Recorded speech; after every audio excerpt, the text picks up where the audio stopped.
नमस्कार, बहुत बहुत स्वागत है आपका F24 न्यूज़ पर और मैं हूं आपके साथ सौरभ राजपूत। आज हमारे साथ एक ऐसे शख्स मौजूद हैं जो कई वर्षों से यहाँ की राजनीति में रहे हैं और उन्हें काफ़ी अनुभव है। लेकिन दूसरी उनकी जो ख़ास बात है वो ये है कि वो यहाँ के शासन प्रशासन से काफ़ी लड़ते हैं, यहाँ की समस्याओं को लेकर के बाहर निकल कर के आते हैं और लोगों की जो समस्या है उनको लेकर के शासन प्रशासन तक जाते हैं और उनका समाधान भी करवाते हैं।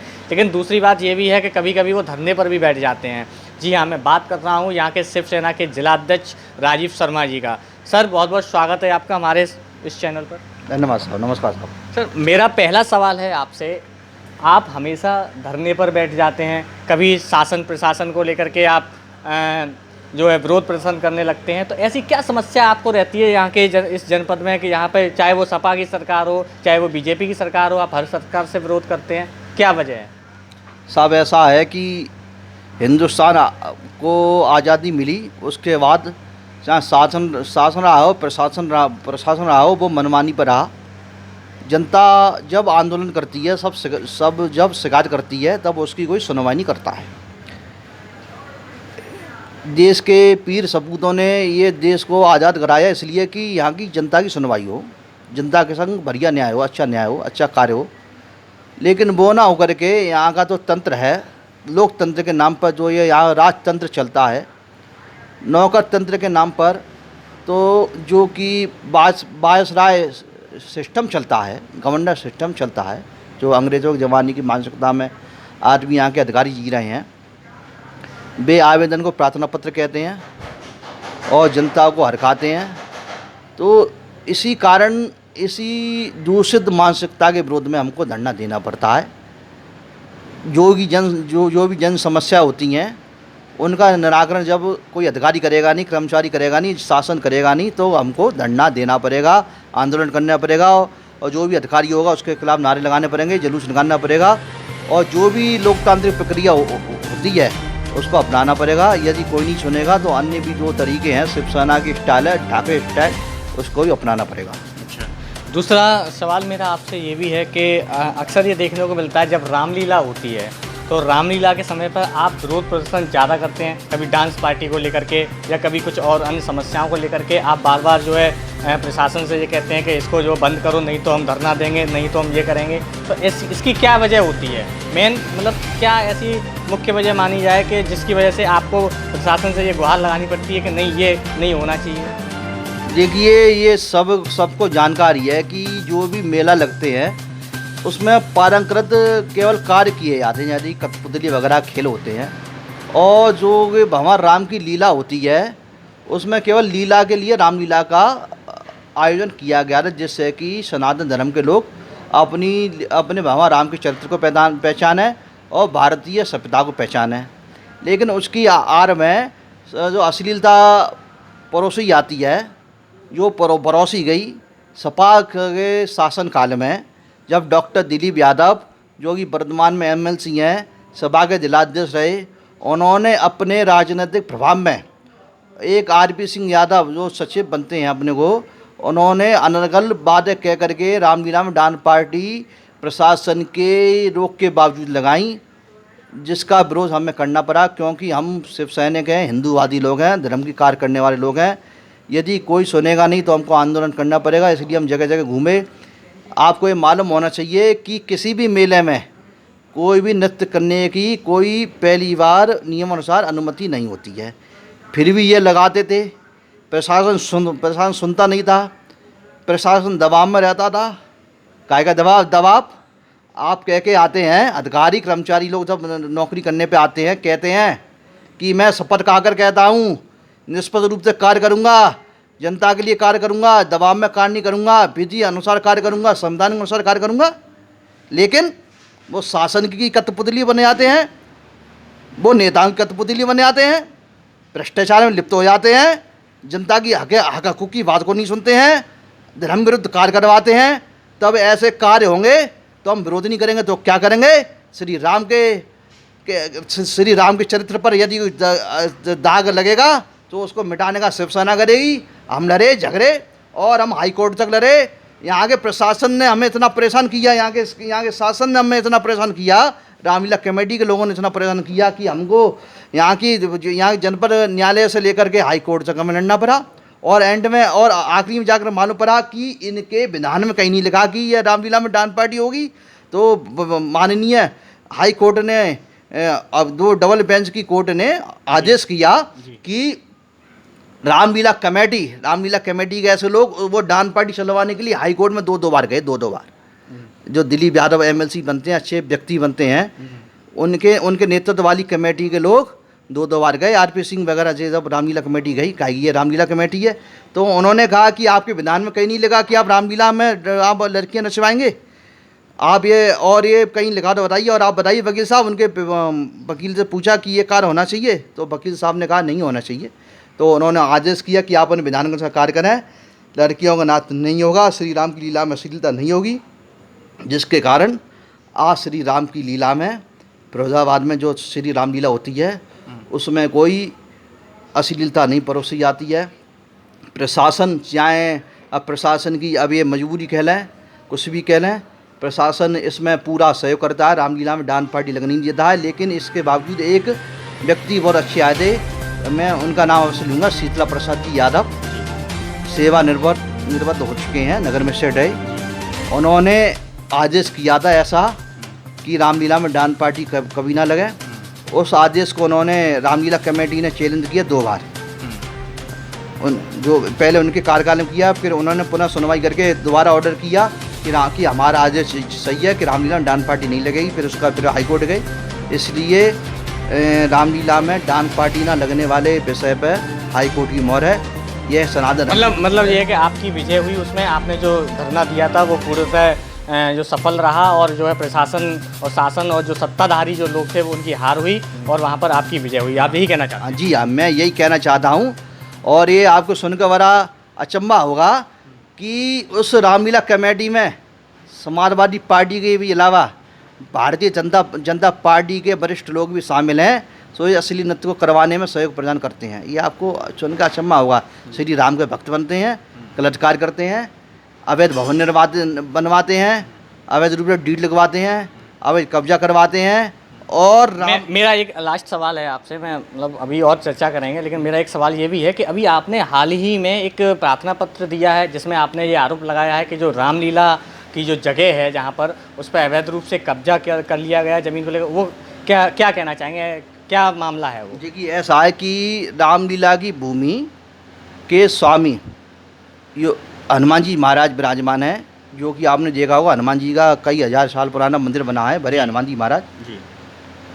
उसका नगर पालिका, तत्कालीन नगर पालिका वर्धमान के नगर निगम के जो आयकर गृह कर के जो अभिलेख होते हैं उसमें मकान नंबर 36 संख्या करके दर्ज था। लेकिन जब वो रामलीला महोत्सव समिति के अध्यक्ष चौधरी वीरेंद्र सिंह यादव, राम प्रकाश बघेल ने 37/1 करवा के सन 2000 में पूरी भूमि को अलग कर दिया। ये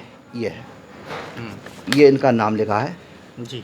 फिर उसके बाद दिलीप यादव आए, उन्होंने अपनी पूरी तार लगा करके, उस समय राकेश दिवाकर नगर पालिका के चेयरमैन रहे, उनके सहयोग से तत्कालीन ईओ अनिल कुमार का निर्धारण ऑफिसर का निरीक्षक और वो तत्काल जो भी लिपिक रहे हों उनके सहयोग से पूरी जगह श्री सनातन धर्म महोत्सव समिति अध्यक्ष सचिव के नाम पर झरवाली, जिसकी हम शिकायत हनुमान ट्रस्ट के लोग करते रहे। इसको ना डिटेल में बताना पड़ेगा, 1 मिनट का समय लूँगा।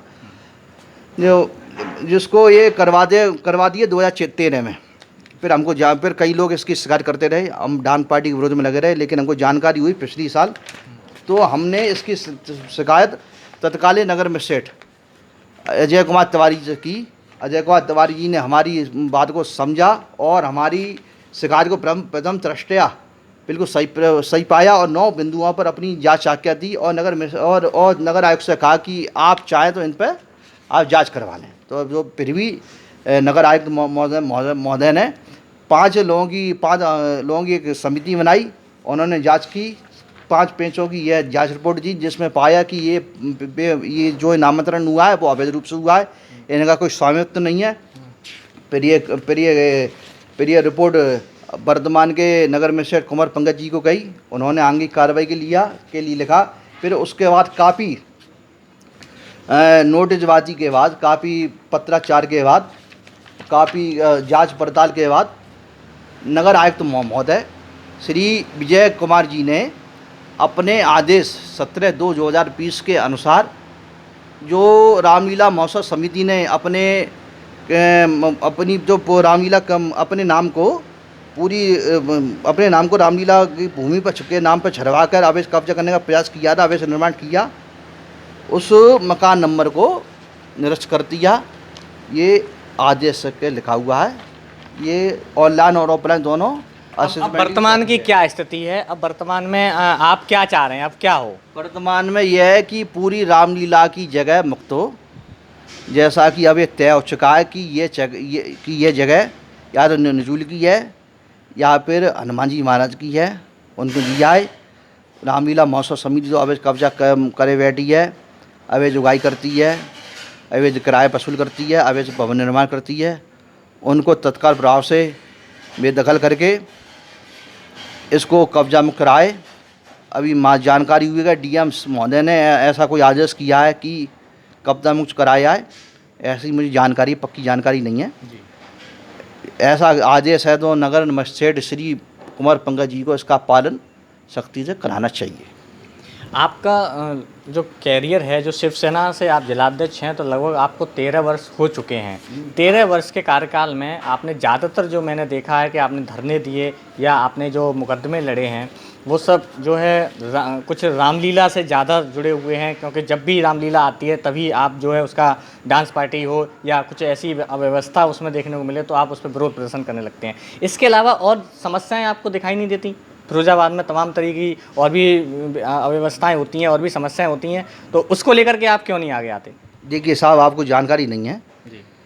मीडिया में अब ऐसा है कि मीडिया, प्रिंट मीडिया हो या कोई मीडिया हो, वो हमारी खबर को न ज़रा कम निकालती है और हमारे पास समय की भी कहीं ना कहीं कमी है, तो हम अखबार में दे नहीं पाते हैं।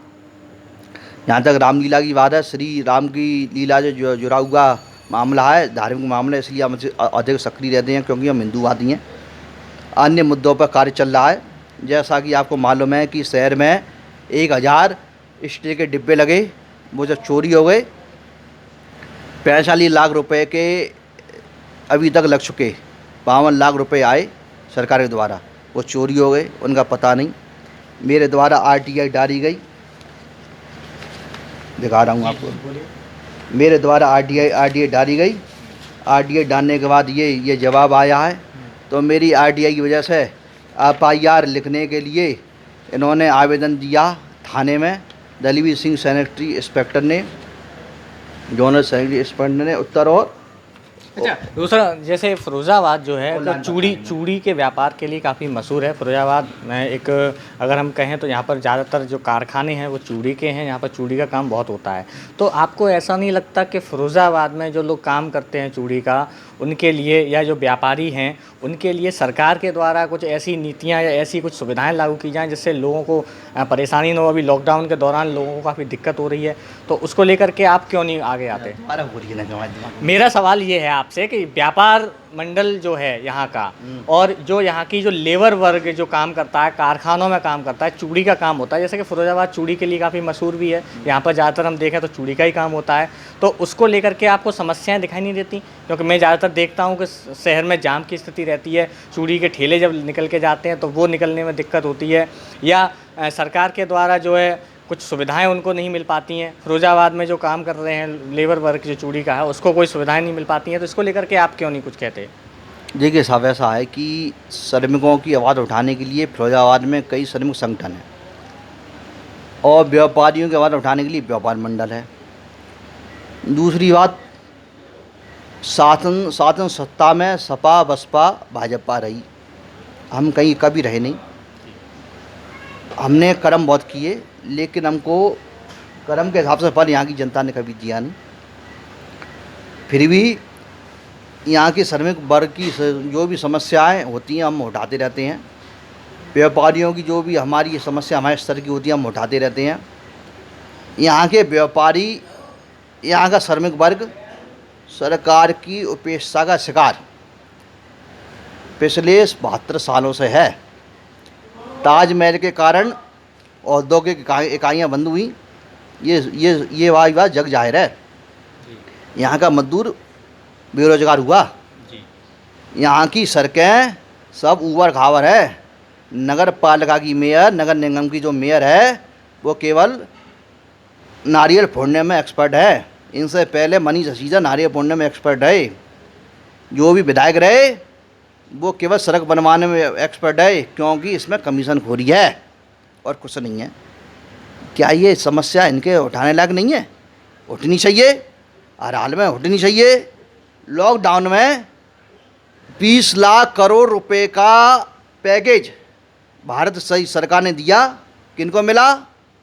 आम आदमी को नहीं मिला, ना जाने किनको मिला, हमें नहीं मिला, आपको नहीं मिला, वो कहाँ गया? उस पैकेज में से कुछ रुपए यहाँ के श्रमिकों को देने चाहिए, लेकिन ये नहीं हुआ। फिरोजाबाद का कांच उद्योग बहुत बड़ा उद्योग है। इस उद्योग की तरफ ना तो भारत सरकार ने देखा, ना ही उत्तर प्रदेश सरकार ने देखा। जो भी यहाँ पर एमएलए एमपी रहे वे केवल सड़क नाली खरंजे की बात करते रहे, लेकिन रोजगार देने की बात किसी ने नहीं की। रोजगार होना चाहिए। जब तक यहाँ का मूल निवासी, फिरोजाबाद का मूल निवासी ऐसा नेता, ईमानदार व्यक्ति एमएलए एमपी नहीं बनेगा, मेयर नहीं बनेगा, जब तक किसी का कोई भला नहीं हो सकता है। जहाँ तक व्यापार मंडल की बात है, व्यापार मंडल मैं खुल के कहूँगा, मेरा विरोध हो शिव सैनिक हूँ, खुल के बोलता हूँ, व्यापार मंडल केवल अपने लाभ की बात करने में व्यस्त रहता है। यहाँ पर उसका लाभ वही बात करेगा, सही बात को उठाता नहीं है। श्रमिकों की बात उठाने वाले श्रमिक संगठन सही बात उठाते नहीं हैं, जिसके कारण कोई काम हो नहीं पाता। यदि कोई श्रमिक नेता कोई बात उठाता है तो उसको जेल भिजवाने का कार्य यहाँ के एमएलए एमपी करते हैं। रामदास मानव जैसे लोग इसके, और ये श्रमिक नेता जो यहाँ पर है राजा राम यादव, ये इसके एक एग्जाम्पल है जो कि जानते हैं। और रही बात हमारी, हमने कई बार ये समस्या उठाई हैं, वो आपकी अभी शायद संज्ञान में नहीं है, और भविष्य में आपने कहा है तो और हम उठाएंगे, अवश्य उठाएंगे। चलिए, मेरा एक और सवाल आपसे ये है कि अभी योगी सरकार जो है, उत्तर प्रदेश सरकार जो है, वो ऑपरेशन क्लीन चला रही है, यानी कि जितने भी जो अपराधी किस्म के जो लोग हैं उनको एनकाउंटर के जरिए या कैसे भी उनको पकड़ करके जेल में डाला जा रहा है या उनको साफ़ किया जा रहा है। तो इसको लेकर के फिरोजाबाद प्रशासन में भी अभी तक देखने को मिले हैं कि कई जगह एनकाउंटर हुए हैं और पकड़े गए हैं, तो इसको लेकर के आप क्या कहेंगे? मैंने तो कोई एनकाउंटर नहीं देखा यहाँ पर। एक हुआ था मनोज कुमार वाला, शुकाबाद में हुआ है, एक यहाँ पचवान के पास जलेसर रोड पे भी हुआ है, तो पकड़े गए हैं जिसमें मुठभेड़ हुई है। तो मतलब ऑपरेशन क्लीन के तहत ही ये कार्रवाई हुई है, तो इसको लेकर के आप क्या लग रहा है, आपको क्या कहेंगे? ऑपरेशन क्लीन तो अवतार ठाकुर ने चलाया था एक बार, उसको हम ऑपरेशन क्लीन मानते हैं। फिरोजाबाद के प्रशासन ने कोई ऐसा कार्य नहीं किया जिससे उसकी वाहवाही की जाए। अपराध को रोकने के मामले में सीएए के कानून का विरोध करने वाले लोग, आग लगाने वाले लोग आज तक गिरफ्तार नहीं हुए, वे सब घूम रहे हैं। तो इस बारे में क्या गाया पुलिस की महिमा पुलिस ही जाने, अन्य कोई क्या वह जाने। फिरोजाबाद की पुलिस तो ऐसी है कि कमज़ोरों को फटकारती है, दबंगों को अपनाती है, उनको शह देती, आइए बैठिए, जलपान कराती है। तो फिरोजाबादी पुलिस को दुनिया जानती है। हाँ, यहाँ के एसपी महोदय एक अच्छे व्यक्ति हैं, सभ्य व्यक्ति हैं, उनका मैं सम्मान करता हूँ।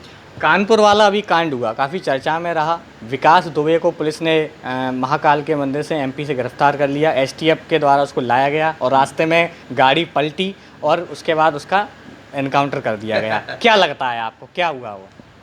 ये अजीब बात है कि कार ऐसे इतनी पलट गई और उसको खरोंच भी नहीं आई। और आपको दुनिया को जानकारी होती है कि मैं उसका फेवर नहीं करता हूँ, अपराधी होता है, लेकिन सब कोई आत्मसमर्पण कर देता है, तो उसका ऐसा एनकाउंटर होना नहीं चाहिए था, गलत था। अखिलेश यादव ने कहा कि ये कार नहीं पलटी है, सरकार पलटने से बचाई गई है। आप कितना सहमत हैं? अखिलेश यादव जो बोले वो कम है। यदि अखिलेश यादव इतने अच्छे मुख्यमंत्री थे तो रामवृक्ष यादव उनके ज़माने में क्यों नहीं गिरफ्तार हो पाए? ये बताएं। जवाहर कांड हुआ वो जग जाहिर है, सीओ मारे गए, और एक कोई प्रतापगढ़ में कोई पुलिस वाले थे, उनकी भी हत्या हुई। तो उनका उनका मैं कोई धर्म ईमानी इस मामले में समझता नहीं हूँ। समाजवादी पार्टी खुद गुंडों को संरक्षण देने वाली पार्टी रही है, ये केवल मैं नहीं सब लोग कहते हैं और दुनिया जानती है। फिरोजाबाद में क्या क्या रहा है ये भी बात दुनिया जानती है। आखिरी सवाल है मेरा आपसे, 2 दिन का लॉकडाउन कर दिया है, फिर से लोग घरों में बंद हो गए हैं, क्या लग रहा है? मतलब कोरोना इतना हावी हो चुका है कि उत्तर प्रदेश की हालत ख़राब है। नहीं, कोरोना है, कहीं ना कहीं कोरोना है और हमको बचाव करना चाहिए।